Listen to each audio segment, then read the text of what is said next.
Welcome to Buried Whisper. Before we begin, I have just one question for you. Where are you watching from right now? Is it late at night, alone in your room, or maybe in the dark with only your screen glowing? Tell me in the comments what kind of horror chills you the most, because tonight's story might feel a little too real depending on where you are and what time it is. It was the summer of 2018, early July, and I was driving down Highway 101 in California, heading south from Eureka toward San Francisco. I had left later than I planned, closer to 7:30 in the evening, and by the time I was out of the city limits, the sun was already sliding behind the jagged line of redwoods that flanked the highway. The air was still warm but cooling quickly, the kind of coastal evening where the fog starts to creep in from the Pacific and hangs low, swallowing the road in pale gray. I remember the smell of salt mixed with the damp, heavy scent of pine needles and wet earth. My windows were cracked just enough to let in the sea air, and the only sound beyond the hum of my engine was the faint rush of wind whistling through the glass. I wasn't in any rush. I had a long weekend ahead, no real deadlines, so I figured I'd drive until I got tired and pull into one of those roadside motels along the coast. The two-lane road curved endlessly, sometimes clinging to the edge of cliffs where you could just barely make out the ocean, other times diving into thick forest where the shadows pressed in from every side. It was quiet, too quiet for a highway that connected so many towns. Every so often I'd pass a single car heading north, headlights briefly flaring in the mist before vanishing behind me. It must have been close to 9:30 when I saw her, a figure standing at the side of the road right where the trees opened into a patch of shoulder that looked like an abandoned turnout. She had long black hair that hung straight and still, and she wore a pale dress that looked almost gray in the dim light. For a second I thought I was imagining it, because she stood so still, arms at her sides, head tilted slightly downward like she was waiting. My first instinct was to drive past, but I slowed down. It was dark, and I couldn't just leave someone stranded there in the middle of nowhere. When I pulled over, the gravel crunching under my tires, she looked up. Her face was pale, thinner than I expected, but she didn't smile or wave. She just walked toward the passenger side and opened the door. I remember the way the dome light flicked on, illuminating her in this soft yellow glow. She looked about, my age, maybe mid-20s, barefoot, and her dress was damp at the hem like she had been walking through wet grass. "Do you need a ride?" I asked, my voice louder than it needed to be in the silence. She nodded once, almost imperceptibly, and slid into the seat. She didn't smell of sweat or dirt, which I expected from someone who had been walking outside for who knows how long. Instead, there was this faint chill like the air after a storm. "Where are you headed?" I asked, pulling back onto the highway. "South," she said softly. Her voice was quiet but clear, and it made the hair on my arms rise for reasons I couldn't explain. "That's where I'm going." "Do you live around here?" She paused before answering. "I used to."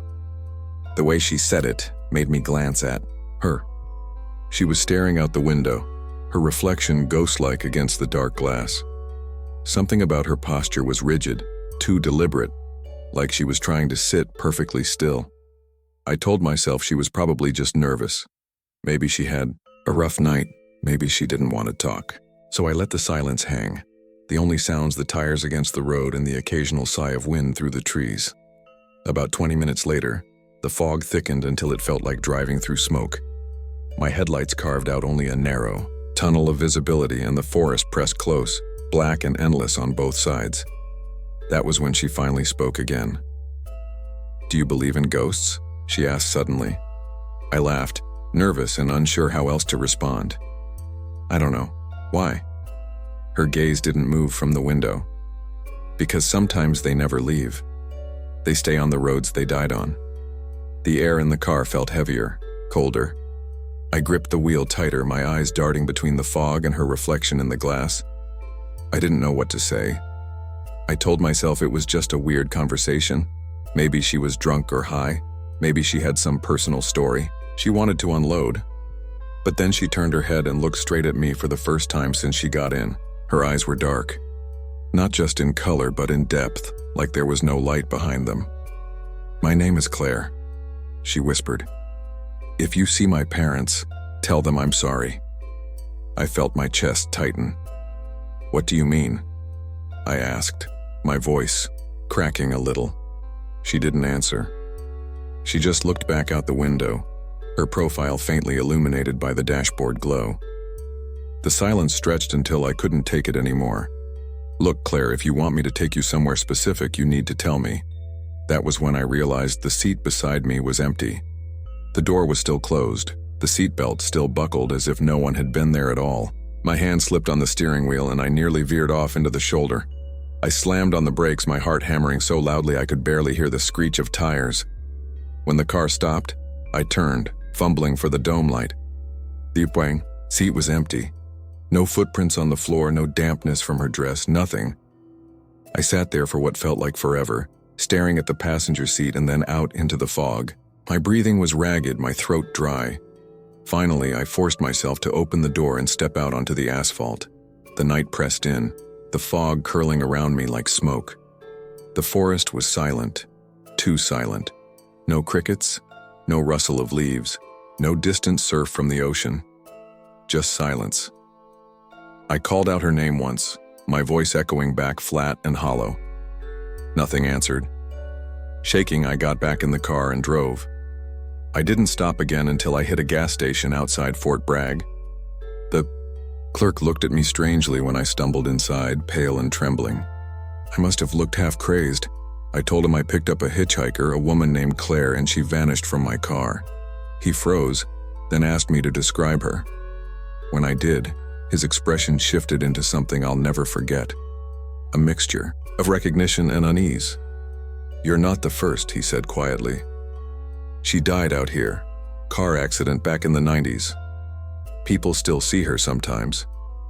I wanted to argue, to tell him he was wrong, that it had to be some kind of hallucination or stress from driving too long. But deep down I knew what I had seen, what I had heard. And the worst part is, when I went back out to my car, the passenger seat was damp. A faint impression lingered on the fabric, the shape of someone who had been sitting there not long ago. Never drove Highway 101 at night again, and I never told her parents anything, because I don't think they would want to hear their daughter is still out there, waiting on the side of the road for the next car to stop. I want to be clear before I start this. I'm not the kind of person who believes in ghost stories, not really. I grew up in Long Beach, California, and the Queen Mary has always just been there, sitting in the harbor like an old piece of history. Everyone around here knows the ship is supposed to be haunted. They run ghost tours almost every night, especially around Halloween. I've heard all the stories. People seeing shadows in the engine room, footsteps in empty hallways, the sound of crying children in the swimming pool. To me, it was just tourist bait. I'd never gone on one of those tours before. That changed last summer. It was late July, a Saturday night. The weather was exactly what you'd expect on the coast. Warm, but with a cool breeze rolling in off the water. My cousin Emily was visiting from Arizona, and she was obsessed with paranormal stuff. She begged me to go with her on the late-night Queen Mary ghost tour. I didn't want to look like a coward, so I said yes. We got there a little before 9. The sun had just gone down, and the sky still glowed faintly orange at the horizon.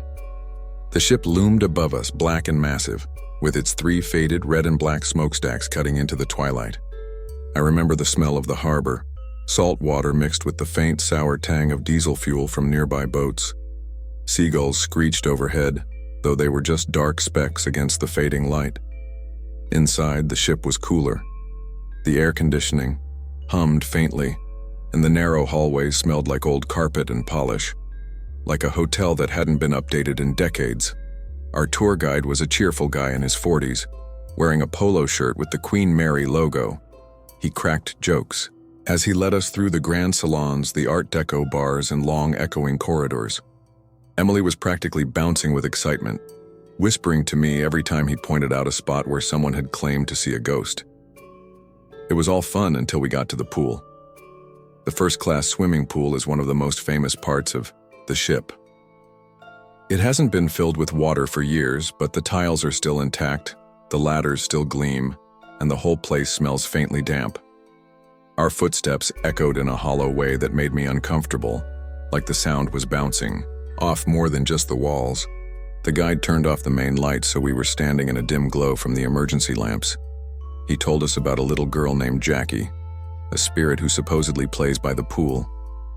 People have claimed to hear her laugh or see wet footprints appear even though the pool has been dry for decades. While he was talking, Emily nudged me. "Did you hear that?" she whispered. I hadn't, but she swore she heard splashing water. I brushed it off, figuring someone else in the group had shifted their weight or coughed. The tour went on, and the guide led us deeper into the ship, down toward the engine room. That's where things really changed. The engine room is hot, even at night, and it smells of oil and rust. Pipes and machinery surround you, and the air feels heavy as if you're underground. Our group stood near the infamous watertight door number 13, where a crew member had been crushed during a drill back in the 1960s. The guide told the story with a theatrical whisper, pausing for effect. Emily clung to my arm, half thrilled and half nervous. That was when I heard it. Not the guide, not the other tourists. From deeper inside the machinery, past the yellow safety railings, came the sound of metal striking metal. It wasn't part of the tour. It wasn't someone dropping a coin or a key. It was a deliberate clang, like a hammer striking steel. Once, twice, then silence. I looked around, expecting someone else to react. A couple of people glanced in the same direction, but no one spoke up. I didn't want to embarrass myself, so I kept my mouth shut. The guide wrapped up his story and moved us along. But as we left the engine room, I glanced back. The space behind. The railing was dark, but I swear I saw something move there. A figure, just barely outlined in the dim red glow of the exit sign. It stood completely still, facing us. My heart thudded in my chest, and I blinked, and it was gone. I didn't say anything until we were back in the hallways. "That's when," Emily whispered. "You saw it too, right?" I asked her what she meant, and she said she saw someone standing by the machinery, a man in dark coveralls, just watching. The rest of the tour passed in a blur. We walked through staterooms, narrow staircases, and finally back to the deck. Everyone was chatting, laughing, but I couldn't shake the image of that figure in the engine room. When the tour ended, Emily wasn't ready to leave. She wanted to explore on our own. The ship also works as a hotel, so there are areas you can wander without a guide. Against my better judgment, I followed her. We walked through quiet hallways where the carpet muffled our footsteps. Most of the lights were dimmed for the night, and the ship felt deserted. Every now and then, we'd pass a closed door with a brass number plate or a framed photograph of the ship in its glory days. Eventually, we found ourselves near the pool again. This time, there was no group, no guide, just us. The place was nearly silent, except for the low hum of the ship's systems. We stood at the railing, looking down into the empty basin. I don't know why, but the air felt colder there. My skin prickled, then came the sound. It started faint, like a child's giggle, so quiet I thought I imagined it. Emily's eyes went wide. "Did you hear that?"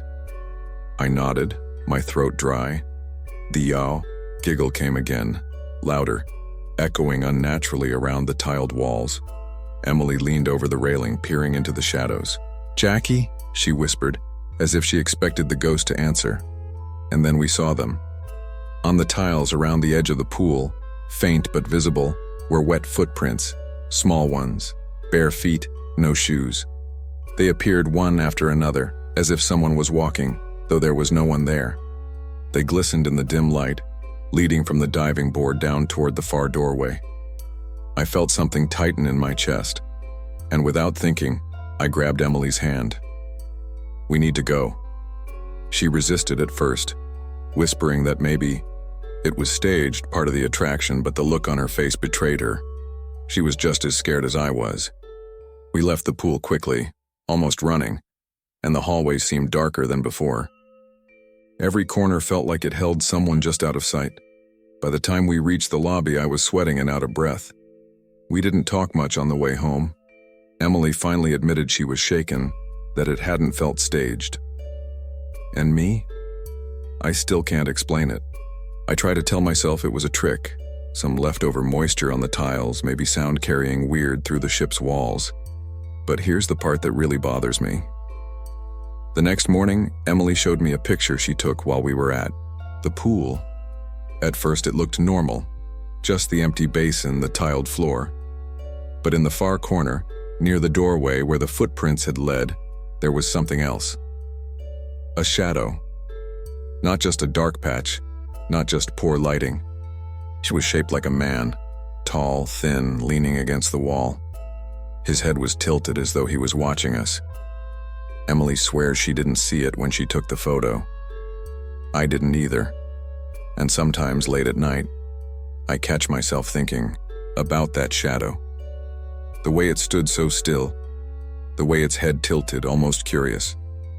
I haven't been back to the Queen Mary since, but I can't shake the feeling that if I did, he'd be waiting, still watching. I went to Yosemite National Park in the summer of 2019 with two friends from college, Nate and Jordan. We were all in our mid-20s, the kind of age where you think you've seen enough of life to understand it, but still dumb enough to believe you're untouchable. We had been planning this trip for months, partly as a break from our jobs and partly because Nate was obsessed with national parks.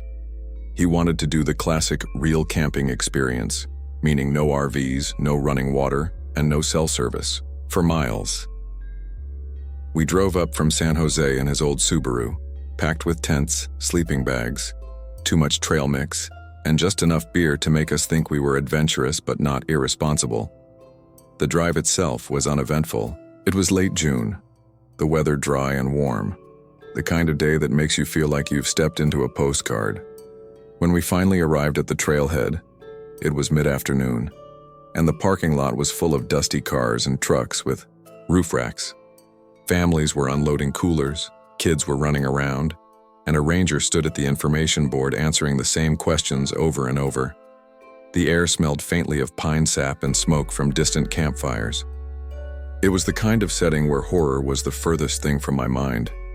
We had chosen a spot that wasn't one of the main campgrounds but a few miles into the backcountry. Nothing extreme, just a 4-mile hike to a clearing that Nate had read about online. According to him, the site overlooked a valley, and at night you could see more stars than you ever thought existed. He was right about that, at least. By the time we reached the clearing and pitched our tents, the sky had shifted from gold to dusky purple, and the temperature had dropped enough that you could see your breath in the beam of a flashlight. That first night was almost idyllic. We cooked hot dogs over the fire, passed around a flask of cheap whiskey, and talked about stupid things like who we thought would be the first to get married. The forest around us was quiet in that way only wilderness can be, with a constant, background hum of crickets and the occasional rustle of something small moving in the underbrush. Every so often, the wind would sweep through the pines and make them creak. When I crawled into my sleeping bag that night, I felt content in a way I hadn't in years. The next morning, while Nate was boiling water for coffee, Jordan wandered off to gather some firewood. He came back about 15 minutes later looking unsettled. "There's another campsite a little ways down," he said, dropping a few sticks onto the pile. "But it's weird. Their fire pit is cold, but all their gear is still there, tents, backpacks, everything. We assumed maybe someone had gone for a hike. People left their stuff behind all the time." Still, curiosity got the better of us, so after breakfast we walked over to take a look. It wasn't far, maybe a quarter-mile through the trees. Sure enough, there were 2 tents set up, a small fire ring with ashes that looked a day or 2 old, and even a pair of hiking boots sitting neatly beside a log. The strange part was the silence. No food left out, no trash, no signs of a struggle, but also no people. It was as if the campers had just stood up and walked away. Nate shrugged it off, saying they probably went for a long hike and would be back later. But something about it made me uneasy. The forest is never completely silent, but that campsite felt dead. No birdsong, no insects buzzing, just a hollow stillness that pressed against my ears. We didn't stay long. That evening, as the sky darkened and the fire crackled, I noticed Jordan kept glancing toward the trees. "You hear that?" he asked at one point. Nate and I paused, listening. There was nothing unusual, just the wind and the distant groan of branches. But Jordan swore he'd heard voices, faint and quick, like a conversation carried on the breeze. We teased him about being paranoid and he laughed along, but he didn't look convinced. Later that night, when we were zipped into our tents, I woke up to what sounded like footsteps circling the campsite. They weren't heavy, more like someone trying to be careful, stepping around twigs and rocks. At first I thought it was an animal, maybe a deer, but then I heard the distinct crunch of boots on pine needles. I held my breath, straining to listen. The sound would come, pause, then start again, always just outside the glow of the dying fire. I almost called out to Nate or Jordan, but some instinct kept me quiet. Eventually the noise faded, and I must have fallen back asleep. The next morning, I was convinced I'd imagined it, but Jordan looked pale when we gathered for breakfast. "Something walked past my tent last night," he said quietly. "It stopped right at the entrance like it was waiting for me to unzip it." Nate laughed and told him he was dreaming, but I felt my stomach tighten. I hadn't told anyone what I'd heard. By the afternoon, we decided to check on the other campsite again. Maybe the people had come back, but when we got there, nothing had changed, except now one of the tents was collapsed, as if something had pushed it down from the outside. Inside, the sleeping bags were still laid out, and I noticed a notebook tucked beside one. The pages were warped from dew, but I could still make out some of the writing. It was mostly mundane, notes about trails, a list of food supplies, but the last entry stood out. Scrawled across the page in shaky handwriting were the words, "It comes at night. Stay inside the tents. Don't look." We didn't take the notebook, though I wish we had. Nate tried to rationalize it, saying maybe someone was trying to scare other campers, but I couldn't shake the image of whoever wrote it hunched over in the dark, convinced they were being hunted by something. That night was worse. I woke again to the sound of footsteps, but this time they weren't cautious. They were deliberate, circling closer. I could hear heavy breathing, low and ragged, as though someone had run a long distance. Then came the sound of fabric being brushed, like fingers dragging along the side of my tent. I froze, gripping my sleeping bag tight, and tried not to make a sound. From across the camp, Jordan whispered my name, his voice trembling. Nate shushed us both angrily, but then I heard him suck in a sharp breath, as if he'd just seen something. He couldn't explain. None of us slept much. In the morning, we decided to pack up and head back. We were spooked, sure, but we also told ourselves it was just nerves, maybe other campers messing around. But when we passed by the other campsite one last time, all of the tents were gone. Not collapsed, not packed up, just gone, as though they'd never been there. The fire ring was still there, the boots still sitting by the log, but the rest had vanished. We didn't talk much on the hike out. When we finally reached the parking lot, it was bustling with families again, sunlight filtering through the trees, kids laughing and rangers giving directions. It was like stepping into another world, one where nothing had happened. I've never been back to Yosemite. Nate still insists it was just some prank we got caught up in, but Jordan doesn't talk about it at all. Sometimes, though, I'll wake up in the middle of the night with the same feeling I had in that tent, that someone is just outside, circling, waiting for me to look. And the part that bothers me most is that when I tried to find reports about missing campers from that summer, I found nothing. No news, no names, no investigations. It's as if those tents and whoever was in them were never there to begin with. I grew up in Bakersfield, California, and for most of my life I never thought of my hometown as the kind of place where strange things happened. It's dry and hot most of the year, the air smelling faintly of dust and engine oil from the endless highways. The neighborhoods are quiet, with the same stucco houses lined up in rows, their driveways baking under the sun. People don't talk much to strangers here, but they'll nod to you in the grocery store and it feels safe enough. That's what I told myself for years, until the night I had the encounter that's been eating at me ever since. It was late, August 2019. I remember because the heat wave had been brutal that week, and the forecast finally promised some relief. The temperature dropped just enough that I could sleep without the AC rattling through the night. I'd gotten home from work around 9 p.m., tired but restless, so I decided to take a walk through my neighborhood before bed. The air was warm, but not stifling, and there was a breeze carrying the smell of cut grass from a yard someone had just mowed. The streetlights flickered faintly, throwing long orange shadows across the sidewalks. My neighborhood sits on the edge of town, where the houses thin out and give way to patches of dirt, lots and open fields that eventually lead toward the highway. At night it can feel strangely quiet, almost too quiet, as if the town ends and the desert begins right at the edge of the pavement. I usually avoided walking that far out after dark, but that night I wasn't thinking much. My headphones were in, a true crime podcast playing, and I was just trying to burn off the day's fatigue. It was around 10:30 when I first noticed something unusual. I was passing the intersection of Pacheco Road and a smaller side street when I saw a kid standing alone beneath a broken street lamp. The light above her kept buzzing and dimming, barely casting a glow. She couldn't have been more than 10 years old, wearing a faded pink hoodie with the hood pulled up. What caught my attention first wasn't her appearance, but the way she was standing, completely still facing the street, as if waiting for someone. At first I assumed she was lost or waiting for a parent. I pulled out my headphones and slowed down, debating whether to approach.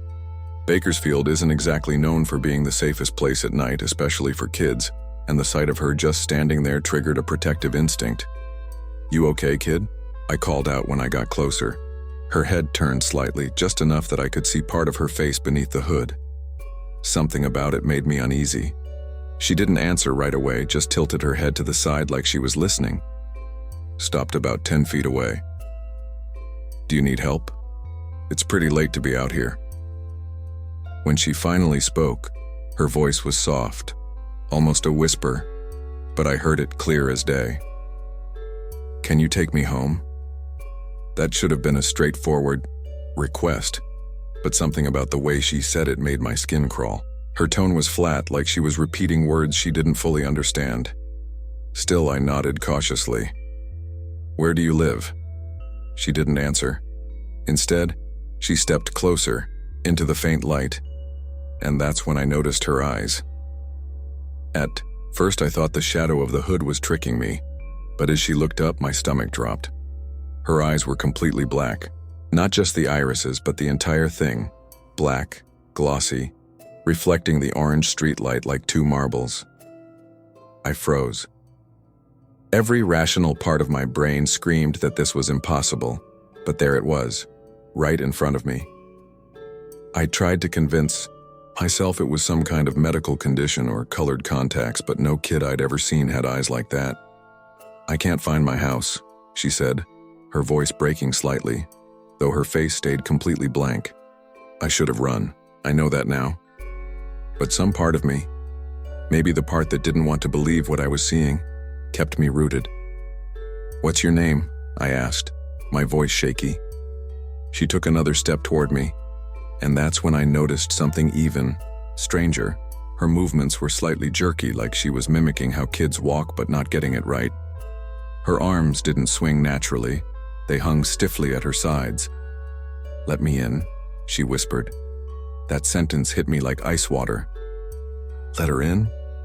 Into what? We were outside on a street corner. I took a step back and she immediately mirrored me, keeping the same distance.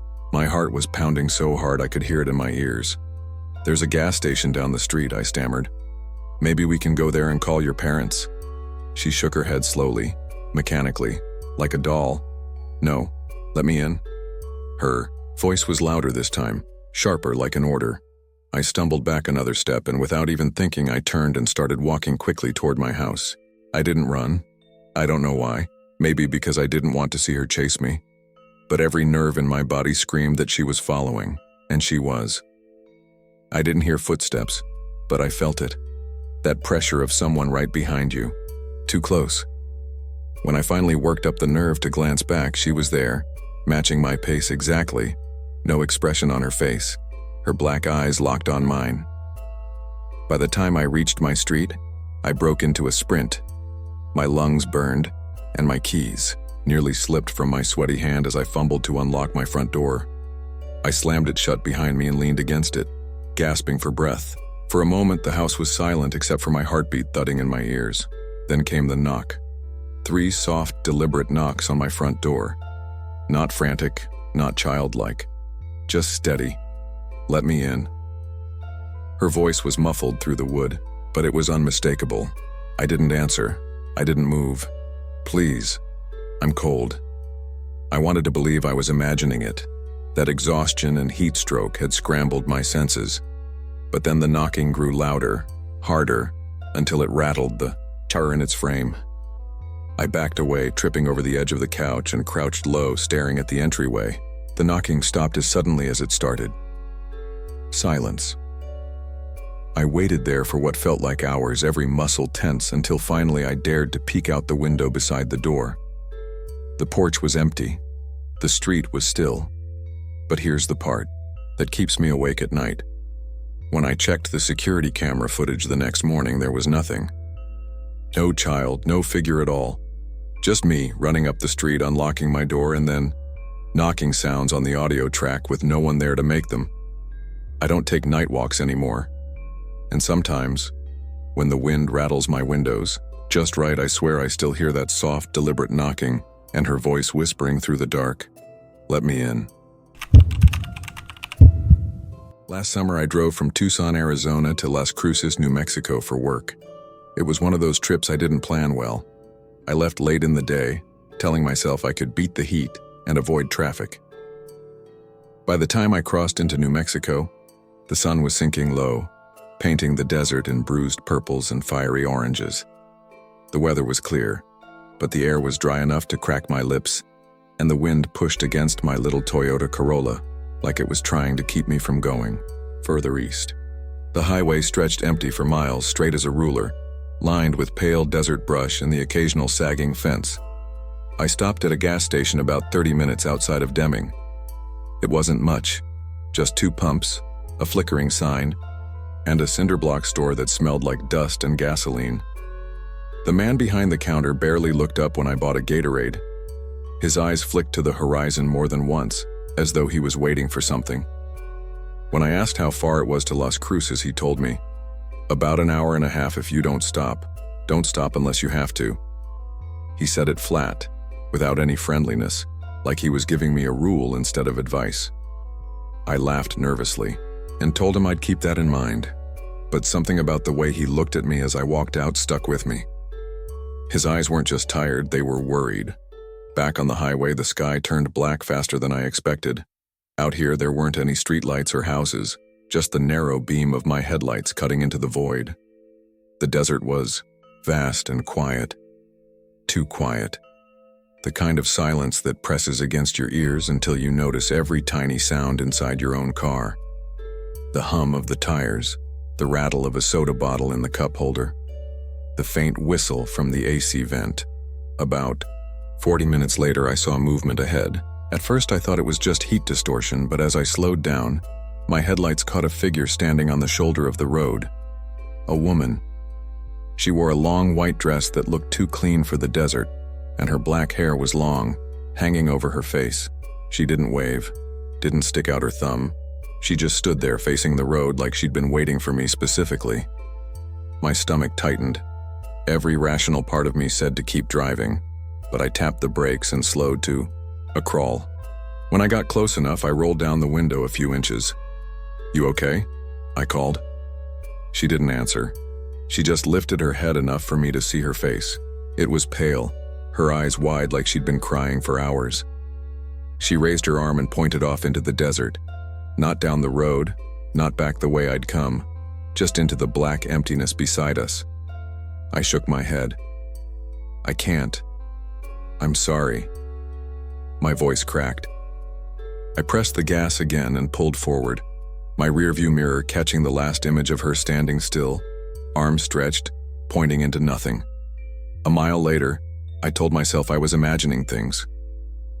People wander out here all the time, maybe. She was on something, maybe it was a prank. But then my headlights picked up something else. Tracks in the dirt shoulder.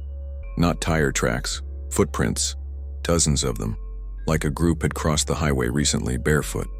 I kept driving, gripping the wheel until my knuckles went white. That's when I noticed the faint glow ahead. At first I thought it was a town, but the GPS showed nothing nearby.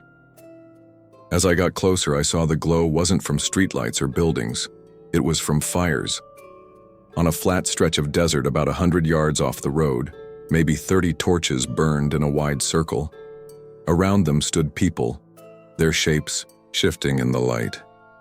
My heart hammered as I realized they were chanting, a low, rhythmic sound that carried even through my closed windows. The sound wasn't angry, it was calm, almost hypnotic. I slowed down without meaning to. My eyes were locked on them, a circle of figures in robes moving slightly, swaying. In the center of the circle was something tall, like a wooden cross or pole, but it was wrapped in cloth that fluttered in the wind. Then one of them turned. A face caught in the torchlight, pale and sharp. I don't know how he saw me in the dark, but his head tilted and the chanting faltered. Just slightly, but enough that the others noticed. Slowly, several more of them turned toward the road. Panic snapped me out of it. I slammed the gas and sped past, not daring to look again. My pulse roared in my ears and every mile marker felt like it was moving slower than the last. I told myself I'd call the cops when I got to Las Cruces, but I never did. I couldn't explain what I saw without sounding insane. But here's the part that keeps me up at night. When I finally pulled into Las Cruces, it was close to midnight. I checked into a cheap motel, still shaking, and went to wash my face in the bathroom. The mirror was streaked, but I froze when I saw it. Across my cheek, faint but visible, was a smear of gray dust. Not like road dust, but ash, dark and fine. I hadn't rolled down the window near the fires, I hadn't gotten out of the car, and when I went back outside to grab my bag, I noticed something in the layer of dirt on the trunk of my Corolla. A handprint, small, delicate, like a woman's. I never drove that road again. I don't tell this story to many people because the moment the words leave my mouth, they sound fake. But I swear what I'm about to write is true. It happened in San Francisco, on a cold and damp night that still clings to my memory like salt, air on skin. It was the last week of November 2022, the kind of evening where the fog rolls heavy across the bay, swallowing headlights and muffling the city into a strange quiet. I had just gotten off a late shift at the restaurant where I worked, in the Marina District. It was close to 1 a.m. when I clocked out, and the air smelled of wet pavement and sea brine. The city had already gone still for the night, the traffic thinned to only the occasional rideshare car buzzing past. I was exhausted, but instead of taking the bus home like usual, I decided to walk toward the waterfront. I told myself it was to clear my head, but the truth is, I've always loved how the Golden Gate looks at night. Its towers vanishing into the fog, the cables like faint violin strings against the sky. By the time I reached Crissy Field, the path along the bay was empty. The only sound was the water slapping gently against the rocks and the faint hum of the bridge above.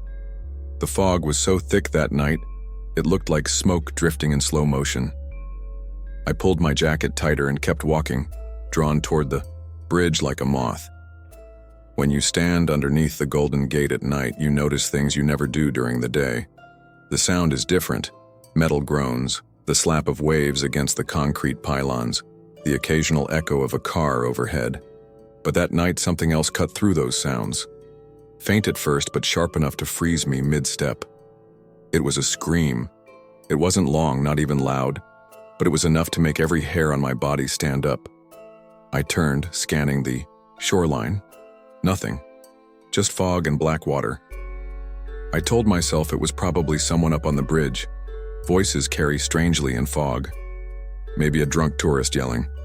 That's what I told myself. I kept walking, though slower now. And then I heard it again, this time closer. A woman's voice, high-pitched, ragged, and full of panic. Help!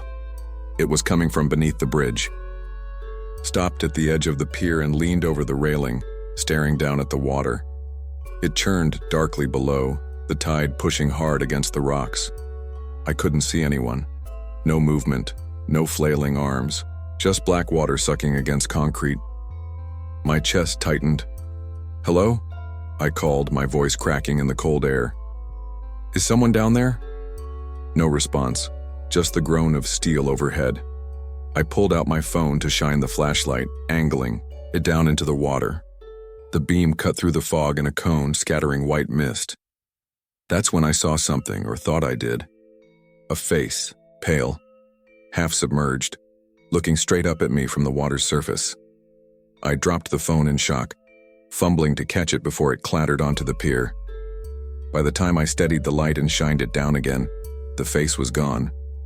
The water rippled as if something had just sunk beneath. I told myself I had to call 911. My hands shook as I dialed. But before I pressed the call button, I heard another sound. This one didn't come from the water, it came from behind me.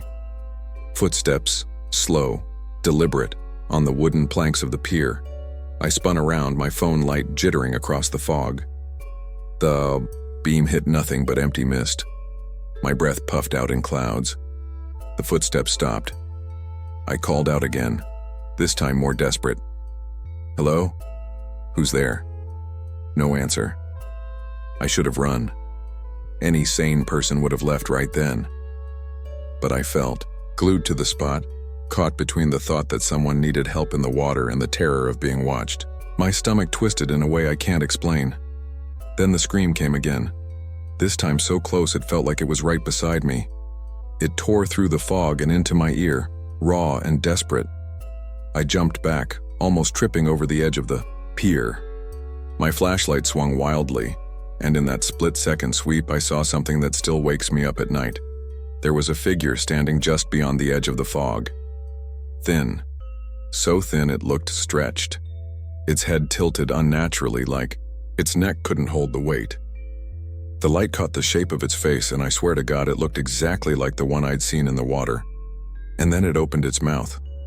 The scream that came out was the same one I'd been hearing, identical, as though it had been replaying, a recording. But this time I was close enough to feel the vibration in my chest. I bolted. I didn't care about my phone nearly slipping into the water or about looking stupid. I ran down the pier, across the field, and didn't stop until I reached a street with cars and streetlights. My heart hammered so violently I felt nauseous. When I finally made it home, I sat in the shower for nearly an hour with the water running, trying to convince myself I'd imagined it. Maybe it was the fog playing tricks. Maybe the face in the water was a reflection. Maybe the scream was just an echo of some late-night drunk. That's what I tell myself when I need to sleep. But the part I can't shake is this. The next morning, the news reported that a woman's body had been pulled from the water near the Golden Gate. She had jumped sometime the night before. The key timeline matched perfectly. And here's the thing. When they showed her picture on the screen, my stomach dropped. It was the same face I had seen staring up at me from the water. The same face that screamed at me from the fog. I don't go near the bridge anymore, not even in the daytime. Because sometimes late at night, when the fog rolls in and the city grows quiet, I swear I can still hear it. That voice replaying itself, caught somewhere beneath the steel and the waves, calling for help that will never come. It was July of last year when I found myself driving along Route 491, which the locals in New Mexico still sometimes call Route 66, despite the state changing the name years ago to shake off its reputation. I'd been on the road since morning, making my way south from Colorado toward Gallup to visit an old college friend. It was one of those blistering desert afternoons where the air shimmers above the asphalt, and even with the AC running full blast, sweat clung to the back of my neck. The sky was cloudless, a dull white haze above the distant red mesas, and heat waves warped the horizon like the ground itself was bending.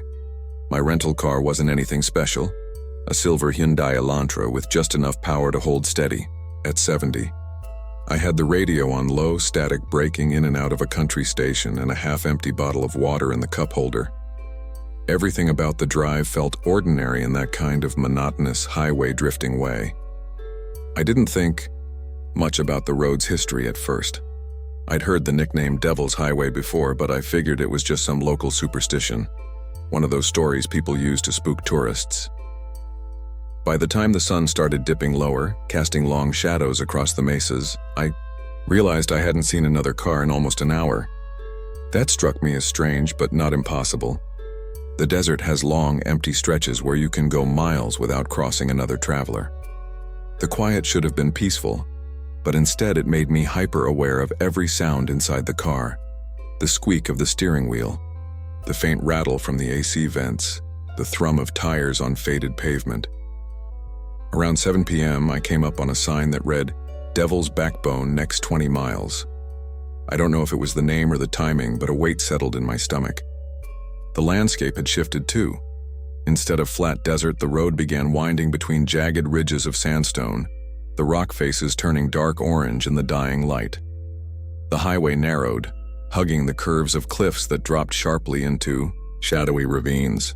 It felt more isolated than before, as though I'd driven into a place cut off from the rest of the world. It was at one of those blind curves that I first noticed something off.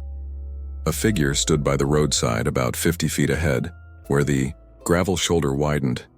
They weren't holding their thumb out like a hitchhiker, just standing stiffly facing the road. At first glance, I thought it was a man in dark clothes, maybe mid-30s, but the closer I got, the stranger it seemed. His posture was rigid, arms straight at his sides, head tilted slightly down as if he were staring at the ground. I slowed, instinctively, debating whether I should stop and ask if he needed help, but something in me resisted. The figure didn't shift or look up as my headlights washed over him. His face was obscured in the shadows of his hood, but I caught a glimpse of something pale beneath, like his skin was too light against the desert dusk.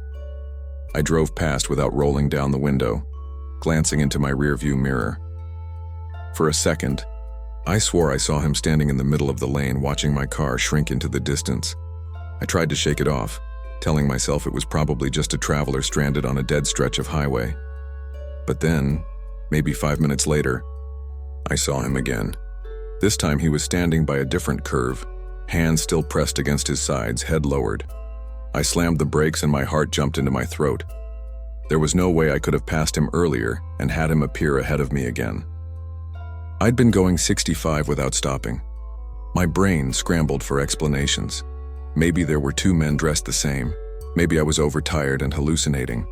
But none of it felt right. I pressed the accelerator and didn't look back. The sun had dipped fully below the cliffs now, and the desert turned black except where my headlights cut a cone of pale light. The radio fizzled into static no matter how I tuned it, and with the silence pressing in, every bump in the road sounded like footsteps on the roof of the car. At one point I caught movement in my periphery just outside the reach of my headlights, a shape, low to the ground, running parallel to the car.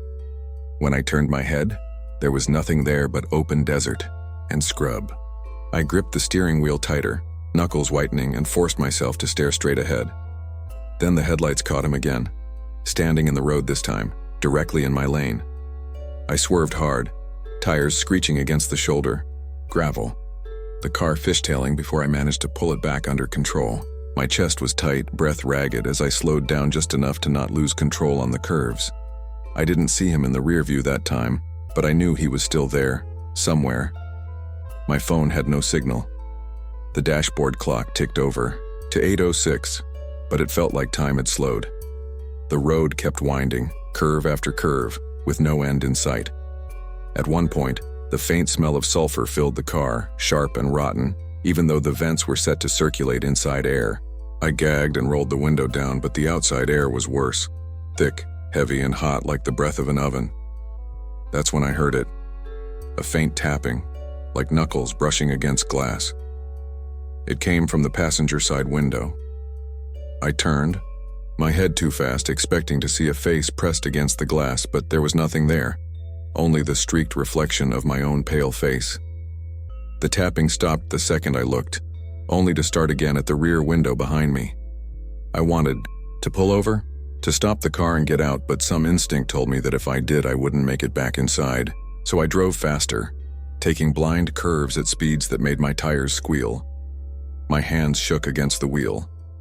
The road was too narrow, too dark, and every curve felt like the moment I'd finally lose control and plunge into one of those ravines. At last I saw headlights ahead, faint at first, then growing brighter as another car approached from the opposite direction. Relief surged through me, irrational but overwhelming. I flicked my brights to signal them, maybe to beg them to stop, but as the vehicle drew closer, I realized something wasn't right. The lights didn't move with the curves.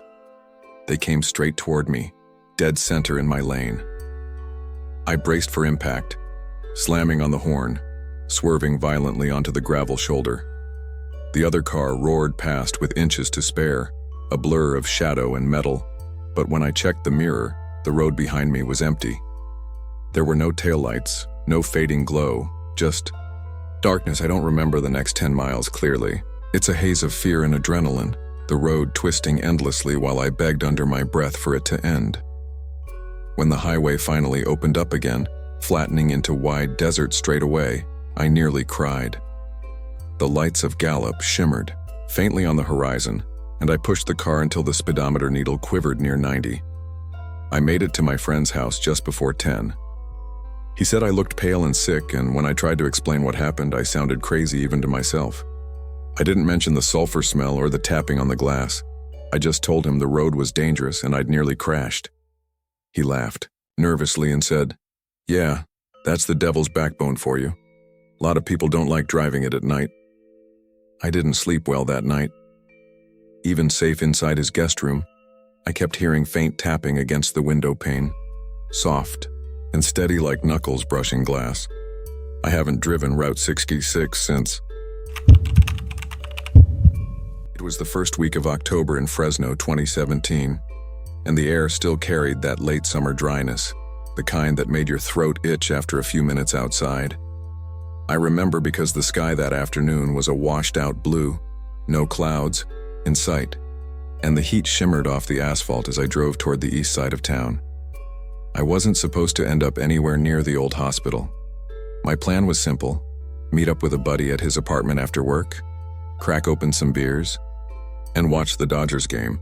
But I left the office early with about an hour to kill, and instead of heading straight over, I found myself driving aimlessly, windows down, radio low. That's when I passed it. The building sat back from the road behind a crooked chain link, fence topped with barbed wire. The sign out front was sun-faded, the letters barely legible. St. Jude's Medical Center. The place had been closed for years. I vaguely remembered hearing stories about it, whispered by classmates in high school, how people went missing there, how patients were mistreated, how some kids claimed to see figures staring out of the upper windows even though the electricity had been cut long ago. I should have kept driving, but curiosity has always been a problem for me.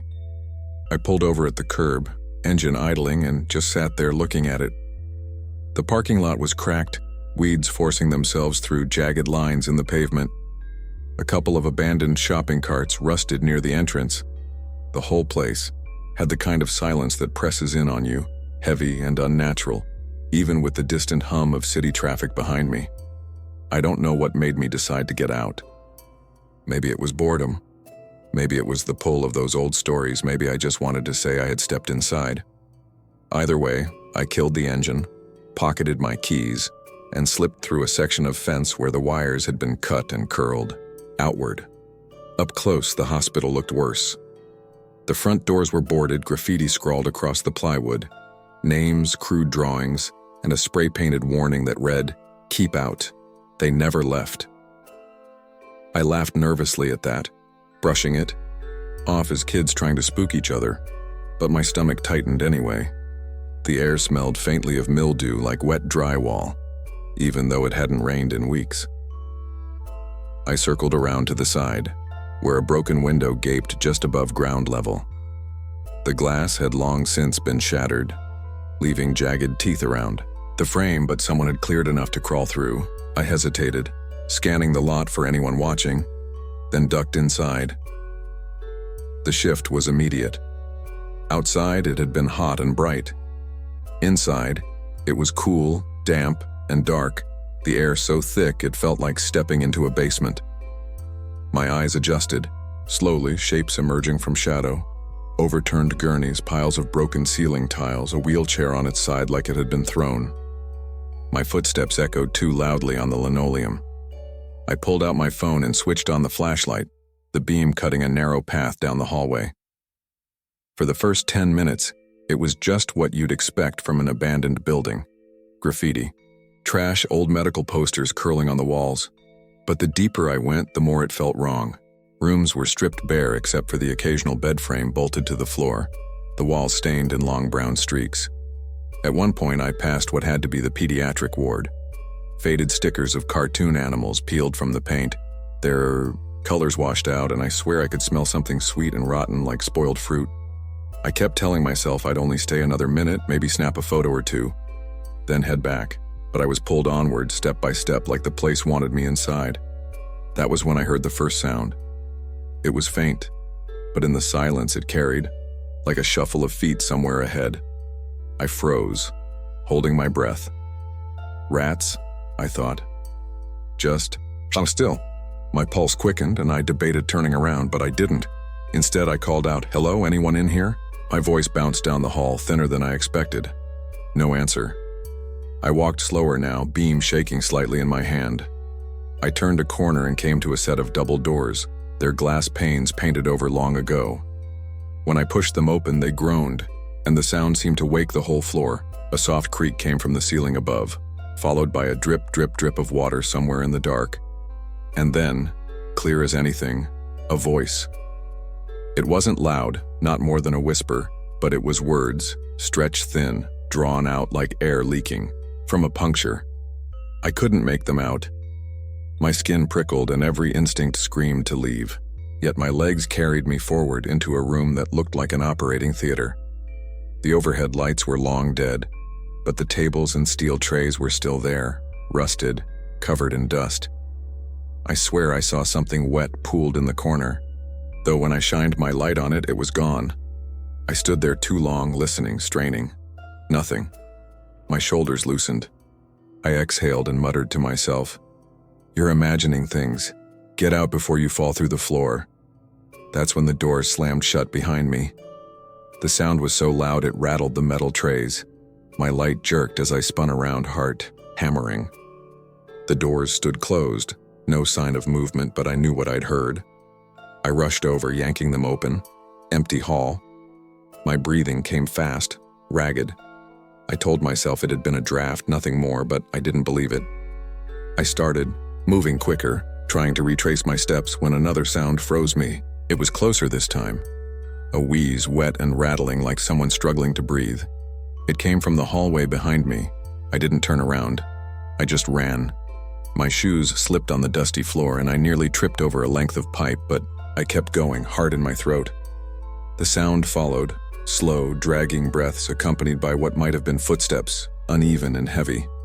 I reached the broken window I'd come through, the only point of escape I remembered. My hands scraped against the jagged frame as I hoisted myself out, catching my shirt on a shard of glass. I didn't stop to check the tear. I sprinted across the lot, through the gap in the fence, and back to my car. When I finally slammed the door shut and locked it, I sat there shaking, chest heaving, staring at the hospital. The windows reflected nothing, just black emptiness. But I felt watched all the same.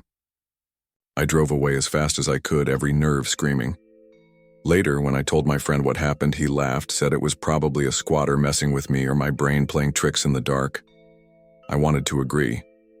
But here's the thing, when I looked at my phone later that night, I noticed something. The flashlight app had been on the entire time, but in my camera roll there was a single photo I didn't remember taking. It was of the operating theater. My hand must have brushed the screen, I thought, until I looked closer. In the far corner, where I thought I saw something wet, there was a figure. Thin, hunched, with its face turned toward me. And I know for certain I was alone when I stood in that room. I should start by saying that I've lived in Los Angeles for over a decade, and like most people here, I've grown used to the way the city hides things in plain sight. Behind the polished glass of skyscrapers and the palm-lined streets are places that feel forgotten, places where the city's bones show. This happened to me in the fall of 2019, a warm October evening that carried that strange mix of dry heat and faint coolness after the sun dips behind the hills. I was 26 at the time, renting a one-bedroom in Echo Park, and I'd just gotten off a long shift at the restaurant I worked at downtown. My roommate had gone to stay with her boyfriend for the week, so the apartment was quiet. Too quiet in a way that made me restless. I didn't want to sit in the silence. I remember, I grabbed my backpack, stuffed in my headphones and a flashlight, and decided to go for a late walk. I'd been reading about abandoned parts of LA's underground, the old Prohibition tunnels that ran beneath parts of downtown, and I'd gotten it into my head that maybe I'd try to find one. Not to go far in, just enough to snap a picture, something dumb to post online later. The night air had that smell I always associate with downtown LA. Hot concrete, faint traces of exhaust, a little sweetness from rotting fruit at a corner stand. It wasn't crowded, but there were still people out. Skaters by the library steps, a couple of drunks arguing near a taco truck, a woman selling roses out of a bucket. I walked aimlessly for a while, tracing streets I half knew, until I ended, up near Broadway and 2nd, where the old Hall of Justice loomed like some forgotten relic. Behind it, there's this service road that most people don't notice, and I remembered an article mentioning tunnel access somewhere back there. Sure enough, after wandering a bit, I found a metal gate half buried in shadows, padlocked but hanging, loose. It looked like maintenance crews had cut it at some point and never bothered fixing it. Beyond was a concrete stairwell leading down. I stood there for a long minute debating. My rational brain told me it was stupid to go inside. But something about the cool air wafting up, carrying a faint dampness that cut through the city's dry heat, pulled me in. I flicked on my flashlight and went down. The stairs led to a long tunnel, maybe 10 feet wide, the walls lined with old bricks blackened from time and moisture. My footsteps echoed too loudly, bouncing back in ways that didn't quite match the rhythm of my steps. The air was still heavy with dust, and there was a faint metallic tang like rusted iron. I kept telling myself I'd just go a little further, enough to see what it looked like, then turn back. About 50 feet in, I found graffiti scrawled along the walls, names, dates, crude sketches. Some of it looked old, faded into the brick. One message caught my eye, written in big, shaky letters: "Don't listen." I laughed under my breath, the way you do when you're trying to push away nerves, but something about it stuck with me. Don't listen to what? I pulled out my phone, took a couple pictures, and almost turned around then. But I kept walking. That was when I heard it. At first, I thought it was just the hum of the city filtering down, the way traffic or pipes can make strange sounds. But this wasn't that. It was a voice. Faint, almost too faint to catch, but unmistakably human. A low whisper just ahead, though when I pointed my light down the tunnel, it showed nothing but empty brick and a turn far off. I froze, straining to make it out. It was like someone speaking from behind a wall, words blurred but cadence clear. A rhythm, a hiss of syllables. "Hello?" My voice cracked embarrassingly. The whisper stopped. My heart was thudding so hard I could feel it in my throat. I tried to convince myself it was wind moving through some hidden opening. But then, just as I took a step back, it started again. Louder this time. Still impossible to make out, but the tone was different, urgent. I turned, ready to leave, and that's when I heard something new. Another set of footsteps, faint but distinct, matching mine a beat behind. I spun around, shining my light back down the way I'd come, but the tunnel was empty. My light only caught the dust motes spinning lazily in the air. That was enough. I started walking fast, my footsteps echoing, and I swear I heard the second set quicken too, like whoever it was didn't want me to notice they were there. When I finally reached the stairwell, I practically jogged up, shoving past the loose gate and into the warm night air. I stood there breathing hard, trying to laugh it off, telling myself maybe some homeless guy had been deeper inside, and I just freaked out over nothing. But here's the part that still keeps me up. When I got home and pulled out my phone, I flipped through the pictures I'd taken. Most were just blurry brick walls graffiti. But in the last one, the one right after I snapped the writing that said "Don't listen," there's something else. In the far end of the frame, down where the tunnel turns, there's a figure. At least I think it's a figure. It's hard to see clearly, like the lens caught smoke or distortion, but it looks like a person leaning against the wall, head tilted, mouth open like they're whispering. I know I didn't see anyone when I took it. I swear the tunnel was empty. I deleted the photo that night, but I regret that now. Because ever since, I can't walk anywhere quiet without hearing it again. That faint, urgent whisper, like it's just behind me, waiting for me to listen. And sometimes when I lie awake in my apartment at night, I swear I hear it in the walls too. It was the summer of 2019 when I drove through Death Valley for the first and only time. I had been living in Las Vegas for about a year, and I'd decided to take a long weekend trip to California. I thought it would be scenic, even kind of adventurous to cut across Death Valley instead of taking the busier highways. At the time, I didn't think much of it. It was early June, right when the desert heat is at its most vicious. But I had a reliable car, plenty of water, and I left.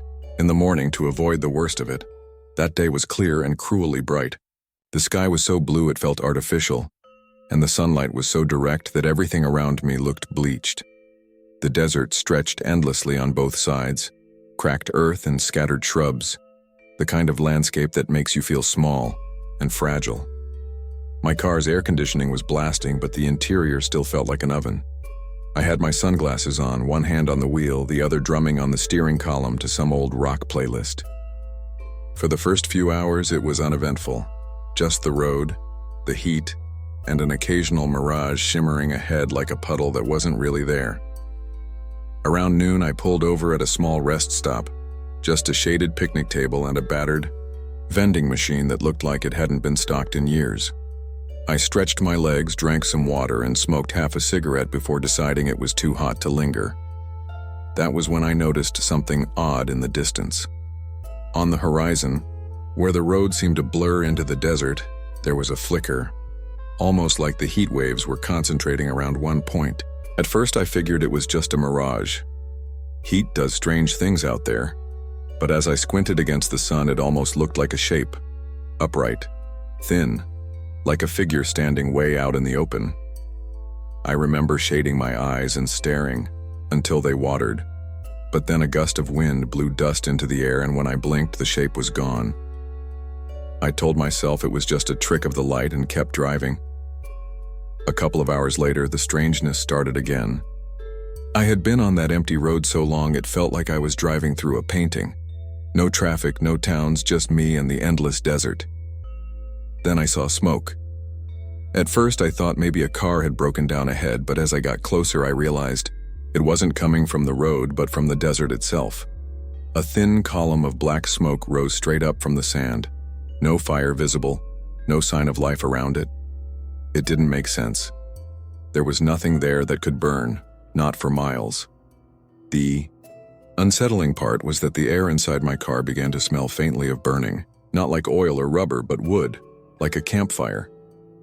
I even pulled over to check under the hood, half worried my engine was overheating, but everything looked fine. The desert was silent around me, and that silence made me anxious. I hadn't realized, until then, how comforting the hum of other cars or voices can be. Out there, even the wind seemed reluctant to move.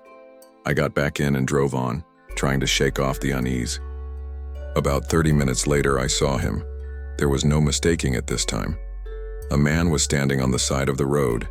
He was tall, lean, and absolutely still, like a scarecrow.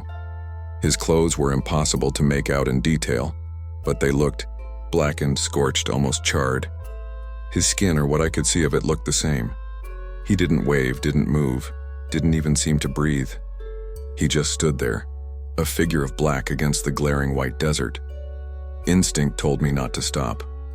My stomach clenched, and I kept my eyes forward, hands gripping the wheel tighter. As I passed, I forced myself not to look directly, but I couldn't resist a quick glance in the side mirror. He was still there, facing the road, but something about his posture had shifted. His head was tilted now, angled slightly toward me as though he was watching. I sped up. For the next hour, I couldn't shake the feeling that I wasn't alone. Every time the desert shimmered in the heat, I thought I saw movement, a figure far in the distance. Sometimes on the side of the road, sometimes standing impossibly far out in the flats, yet always too distinct to dismiss as just another mirage. At one point, I swore I saw him standing directly in the middle of the road, but when I blinked, he was gone, and the road was empty again. The smell of burning grew stronger. It clung to my clothes, to the air inside the car. I turned the vents off, but it didn't help. I felt heat radiating from somewhere, not the sun, but like a fire was burning close by. My palms were sweating on the wheel. My throat was dry no matter how much water I drank. By late afternoon, I was desperate to be out of the desert. My GPS told me I still had over an hour before reaching the next town, and the signal was weak. I kept telling myself just to focus on the road, that I'd laugh about this later, that I was just tired and spooked. But then the car jolted. Not like a pothole, not like wind. It was like something hit it from behind, a dull, heavy impact that made me lurch forward against the seatbelt. I looked in the mirror, but the road behind was empty. No cars, no dust cloud, no sign of anything. That was when I heard it. It was faint at first, buried beneath the low rumble of the engine, but it grew clearer with each passing second. It sounded like footsteps. Not outside, not on the road, but inside the car. Like someone barefoot was walking slowly across the roof, heel to toe, heel to toe. The weight of each step pressed down slightly, the metal groaning above me. I froze, gripping the wheel so tightly my knuckles went white. I didn't dare look up. The smell of smoke was suffocating now, thick and acrid. My eyes watered, my lungs burned. And then, as suddenly as it had started, the footsteps stopped. I glanced at the rearview mirror. He was sitting in the back seat. I only saw him for a split second before instinct forced my eyes back to the road, but it was enough. His body was burned black, his clothes fused to his skin in places, his face unrecognizable except for two dark hollows where eyes should have been. He sat unnaturally still, like a corpse propped upright, but his head was tilted the same way it had been when I first saw him, angled toward me, watching. I don't remember much after that. I know I slammed my foot on the gas, heart hammering, eyes locked on the road. I didn't look in the mirrors, didn't breathe, didn't think. I drove like that for what felt like hours until I saw the blessed glow of gas station lights on the horizon. When I finally pulled in, trembling and soaked in sweat, the back seat was empty. The burning smell was gone. I told myself I'd imagined it, that the heat had messed with my head. But as I got out of the car, I noticed something on the rear seat. The upholstery was scorched, the fabric blackened in the shape of a human figure, as though someone on fire had been sitting there. I traded that car in a week later. Sometimes, at night when the air is hot and dry, I wake up to the faint smell of smoke. And in the corner of my room, just for a moment before I blink, I swear I see the tilt of his head, waiting, watching.